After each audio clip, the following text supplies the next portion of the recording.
જુએ છે તો રાજના માણસો છે, તેથી બે હાથ જોડીને એટલું કહે છે કે અરે રે, તમે મારા આંગણે આવો આવો, શું કામ પડ્યું મારું? અને ત્યારે પેલો કામદાર સીધી સીધી વાત કરે છે કે આ ઘેટો કોનો છે? કે મહારાજ, ઘેટો તો મારો છે. તો કે આ ઘેટો તારે આપવાનો છે?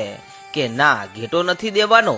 ત્યારે પેલા કામદારો એટલું કહે છે કે આ ઘેટો અમને ગમી ગયો છે, અને 2 દિવસ પછી અમાસની રાત્રે મહારાજને એક ઘેટાનો વધ કરવો છે, અને એટલા માટે આ ઘેટો અમને પસંદ આવ્યો છે.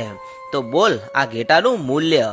અને ત્યારે આટલી વાત સાંભળતાની સાથે તો પેલો દેવી પૂજક એટલું બોલ્યો કે હે સિપાઈઓ, તમે ગમે તે કહો, બાકી મારે આ ઘેટો દેવો નથી, અને બીજા ઘણાય ઘેટા છે, તમે એને લઈ લો, કારણ કે આ તો મારી ચામુંડાનો અને મારી મેલડીનો ઉછેરેલો ઘેટો છે, અને રોજ સાંજ સવાર માતા મેલડીની આરતી કર્યા પછી એની પ્રસાદ ખાય છે, અને માતાજીના 2 હાથ મારા ઘેટા ઉપર છે, માટે તમે આ ઘેટાને ભૂલી જાઓ.